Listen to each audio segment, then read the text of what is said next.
Jambo ewe mpenzi mtazamaji na mfuatiliaji wetu, na shukrani sana kwako kwa kuendelea kutufuatilia.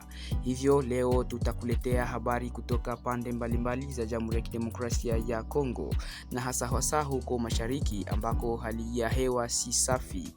Ni kutokana na maambukizi ya magonjwa ya kipindupindu na pia vita ambazo zinaendelea kutesa na kuweza kuzorotesha hali ya kiusalama ya raia ndani ya mashariki mwa Jamhuri ya Kidemokrasia ya Kongo. Huu ni mtasari wa habari zote ambazo tutakuletea kwenye redio yetu ya Kwetu News 24. Habari ya kwanza tutaelekea huko Uvira ambako tarafa hilo linaendelea kupambana na malipuko ya kipindupindu na wagonjwa zaidi ya 2600 wameripotiwa, huku serikali ikiendelea kutoa misaada ili kuweza kupambana na ugonjwa huo ndani ya tarafa la Uvira.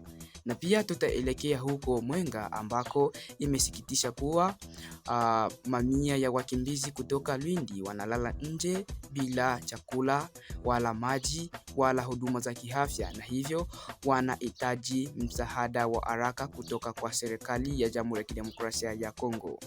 Na pia tutaelekea huko Kalehe ambako imeweza kufunguliwa barabara, lakini waasi na wapiganaji wa wazalendo wanaendelea kutoza malipo ya juu kwa pikipiki, huku Beni na Lubero shule zaidi ya 23 zikiwa zimefungwa kutokana na mashambulizi ya Allied Democratic Forces ADF na kuweza kuacha wanafunzi wengi wakiwa bila masomo.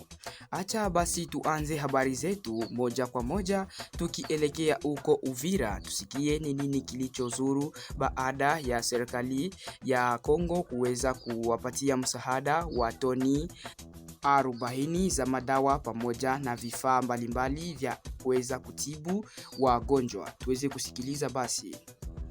Wakati wananchi wa mashariki mwa Jamhuri ya Kidemokrasia ya Kongo wakijaribu kurejea katika maisha yao ya kawaida, janga la kipindupindu bado linaendelea kuua kimya.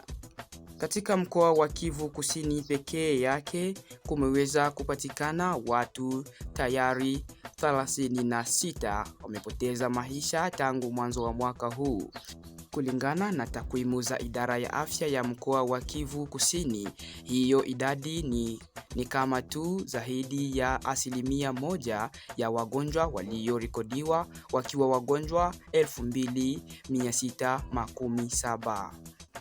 Hali ni mbaya zaidi ndani ya wilaya ya Uvira ambao hivi karibuni umerejea chini ya udhibiti wa serikali ya Kinshasa baada ya kuondoka kwa waasi wa M23. Katika wiki moja tu, kesi zaidi ya 61 za kushukiwa zimeripotiwa na 9 kuthibitishwa rasmi. Kutokana na hali hiyo, Wizara ya Afya ya Umma imetuma toni 40 za vifaa tiba, dawa na vifaa vya dharura kusaidia hospitali za Uvira, hasa baada ya mji huo kukumbwa na uporaji ulioathiri miundombinu ya kiafya. Kwa upande wa wagonjwa wengine, ugonjwa wa Mpox unaonyesha dalili za kupungua, huku idadi ya wagonjwa wapya ikishuka kutoka 245 hadi 231 kwa wiki ya 5 ya mwaka. Tukizungumzia hali ya ugonjwa huu ndani ya Kongo, ni kusema nchi nzima hali hiyo inatisha kabisa, kwa kuwa katika tu miezi 9 ya mwaka wa 2025 zaidi ya kesi 58,000 ziliripotiwa nchini kote na zaidi ya vifo 1700 kati tu ya Januari na katikati Oktoba. Ugonjwa huu sasa umefika katika mikoa 20 kati ya mikoa 26 ya nchi ya Jamhuri ya Kidemokrasia ya Kongo. Na maeneo yaliyoripotiwa kuwa yaliathirika zaidi ndani ya Kivu Kusini ni Fizi, Ruzizi, Nundu, Uvira na Itombwe, huku baadhi ya maeneo yakirekodiwa kiwango kikubwa cha vifo. Mamlaka za kiafya zinatoa wito kwa wananchi kuzingatia usafi wa maji, kunawa mikono mara kwa mara na kuripoti dalili mapema ili kuzuia maambukizi zaidi. swali linabaki, je, juhudi hizi zitatosha kuzuia janga hili lisienee zaidi? Tutajua mengi zaidi wakati ujao. Tuelekee basi ndani ya tarafa la Mwenga ambako maelfu ya wakimbizi wanaendelea kulala nje bila chakula wala kitu cha kujifunika, bila msaada wowote, hali ya kuhuzunisha. Hali ya kibinadamu inazidi kuwa mbaya zaidi ndani ya wilaya hiyo ya Mwenga mkoani Kivu Kusini. Wakaaji wengi wamekimbia makazi yao kufuatia mapigano kati ya jeshi la serikali likisaidiwa na wazalendo dhidi ya waasi wa M23. Wakimbizi hao hasa kutoka eneo la Lwindi sasa wako Mwenga Centre na maeneo ya karibu, lakini wanaishi katika mazingira magumu sana. Kwa mujibu wa viongozi wa jamii ya kirahia katika eneo hilo, familia nyingi zinalala nje, wengi kwenye shule na makanisa kwa sababu hakuna nyumba za kuwahifadhi. Msongamano ni mkubwa, hali inayoongeza hatari ya magonjwa na matatizo ya kiafya. Walio hatarini zaidi ni watoto wadogo na wanawake wajawazito pamoja na wazee. Inawezekana wakimbizi hao hawana chakula cha kutosha, hawapati maji safi ya kunywa, hawana dawa wala vifaa vya usafi. Jamii ya kirahia inaomba kufunguliwa kwa njia maalum ya misaada ya kibinadamu ili mashirika ya misaada yaweze kuwafikia haraka kuwanusuru wakaaji hao wenye kuwa ndani ya mateso.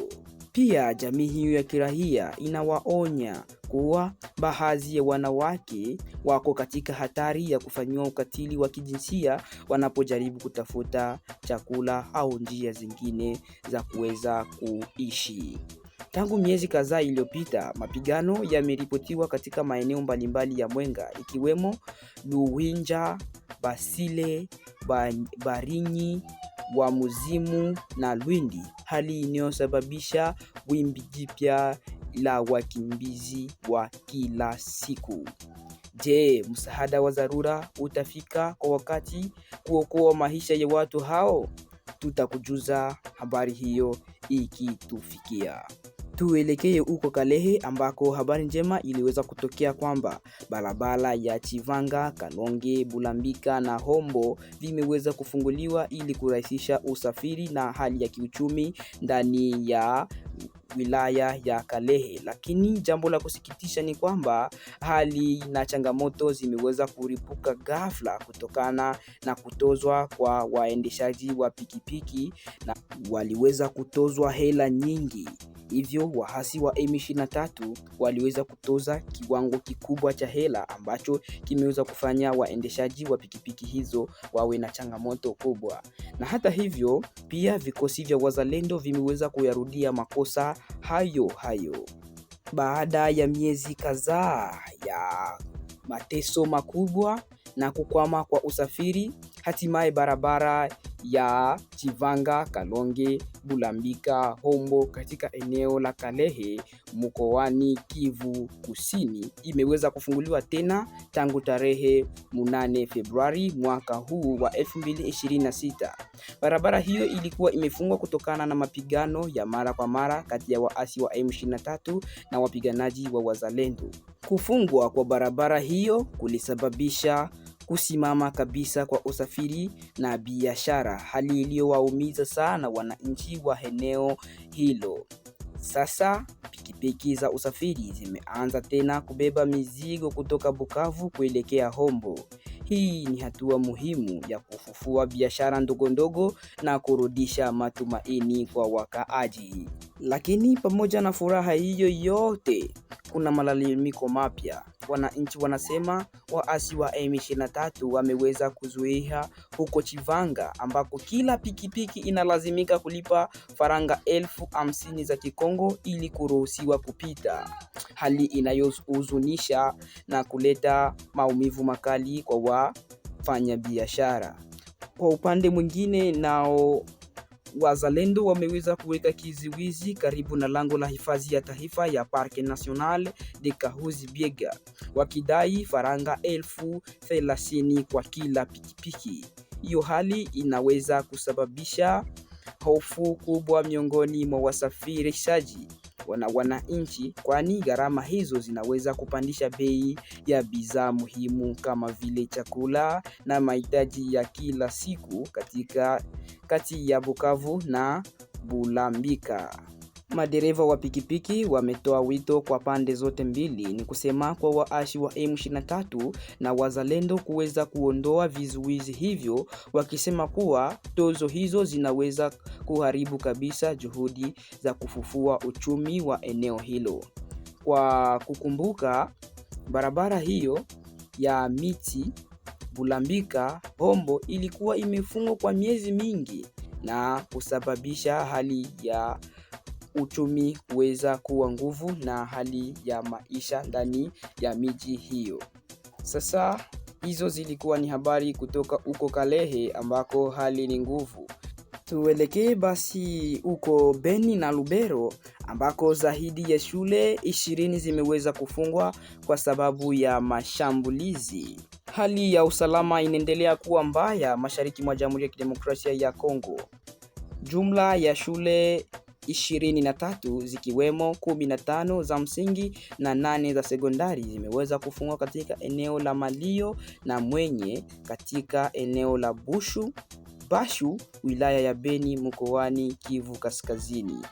Sababu kubwa ni mashambulizi ya mara kwa mara inayohusishwa na wapiganaji wa Allied Democratic Forces maarufu kama ADF, ambao wamekuwa wakihusishwa na mauaji ya maelfu ya raia kwa zaidi ya miaka 10 sasa katika eneo hilo. Tangu tariki 26 Januari wanafunzi hawajaingia darasani. Shule katika vijiji vya Vurondo, Kisasa, Ndondi, Kivira, Kusungu, Vulera, Kyondo na Kitumbu zimefungwa kabisa. Wazazi, walimu na wanafunzi wamekimbia makazi yao wakihofia usalama wao, wakienda maeneo yanayoonekana kuwa salama zaidi kama vile Butuhe na mji wa Butembo. Jamii ya kirahia ya Bashu inaonya serikali ichukue hatua za haraka kurejesha amani na kuhakikisha wanafunzi hasa wa sekondari walioko katika kipindi cha mitihani na muhula wa kwanza hawapotezi mwaka wa masomo. Kwa wakati huo mashambulizi yanaendelea kuripotiwa. Watu 4 walipoteza maisha katika eneo la Upende Magudu karibu na Mbau na wengine 2 kuuawa Mavete karibu na Oicha walipokuwa wakielekea shambani.